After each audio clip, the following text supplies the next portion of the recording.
জলবায়ু পরিবর্তনের প্রভাবে ক্ষতিগ্রস্তদের অর্থায়নের ব্যবস্থা সহ এই খাতে ব্যাপক অর্থায়নের প্রয়োজনীয়তা দেখছেন পরিবেশ, বন ও জলবায়ু বিষয়ক মন্ত্রী সাবের হোসেন চৌধুরী। দুবাইয়ে আয়োজিত বাংলাদেশ বিনিয়োগ সম্ভাবনা ও সংযুক্ত আরব আমিরাতের করনীতির উপর বিশেষ সেমিনারে মন্ত্রী সংশ্লিষ্ট মন্ত্রণালয়ের পাশাপাশি অন্যান্য খাতেও বিনিয়োগের জন্য দেশি বিদেশি ব্যবসায়ীদের আহ্বান জানান। আমাদের গ্লোবাল এমিশন হচ্ছে 0.46%, মানে 0.5% বলে। এখন যেহেতু এটা একটা বৈশ্বিক বিষয়, এটার উপর আমাদের কোনো নিয়ন্ত্রণ নাই। আমরা যেটা এখন করার চেষ্টা করছি সেটা হচ্ছে একটা যেন তাপমাত্রা বৃদ্ধি 1.5 ডিগ্রি সেলসিয়াসের উপরে না হয়। আরেকটা হচ্ছে আমাদের অর্থায়নের ব্যবস্থা, যারা এখন ক্ষতিগ্রস্ত তাদের পাশে আমরা কিভাবে দাঁড়াতে পারি।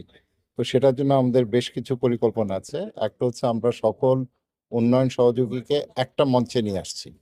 মানে আপনার এডিবি বলেন, বিশ্ব ব্যাংক বলেন, কেএফডব্লিউ বলেন, সবাইকে এক জায়গায় নিয়ে আসছি এবং আমরা আমাদের যে অভিযোজনের যে প্রজেক্টগুলো আছে অ্যাডাপ্টেশন, সেগুলিকে আমরা চিহ্নিত করেছি। আমাদের 113টা আছে অ্যাডাপ্টেশনের, সেগুলিকে আমাদের বাস্তবায়ন করতে হবে। বাস্তবায়ন করতে হলে আমাদের প্রচুর পরিমাণ অর্থের প্রয়োজন।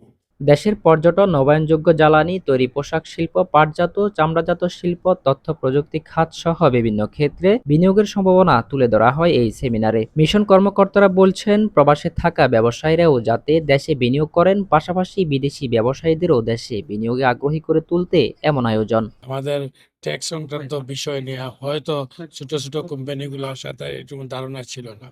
এটা যদি তারা জানতে পারে, তাতে হবে কি তারা সময় মতো ট্যাক্সটা পেমেন্ট করবে এবং ট্যাক্সের সাবমিশন যেটা সে টাইম মতো করবে। এতে হবে কি আজকে দেখা যাবে যে কতটা বাংলাদেশি কোম্পানি সময় মতো ট্যাক্স দিছে, কত টাকা ট্যাক্স দিয়েছে। এতে বাংলাদেশের নাম উজ্জ্বল হবে এবং সাথে সাথে যারা ব্যবসায়ীরা আছেন তারাও উপকৃত হবে। এই প্রথম যে সেমিনার অনুষ্ঠান যেটা, এটা আমি মনে করি অত্যন্ত সাকসেসফুল। সংযুক্ত আরব আমিরাতের করনীতির সাম্প্রতিক পরিবর্তনগুলোও সেমিনারে তুলে ধরা হয়। বিশেষ করে দেশটিতে থাকা গোল্ডেন ভিসাধারী ও বাংলাদেশি ব্যবসায়ীরা যাতে দেশটির করনীতি অনুসরণ করে জরিমানা মুক্ত থাকতে পারেন সেই বিষয়েও আলোচনা করা হয়। আজমল হোসেন, সময়ের সংলাপ, সংযুক্ত আরব আমিরাত।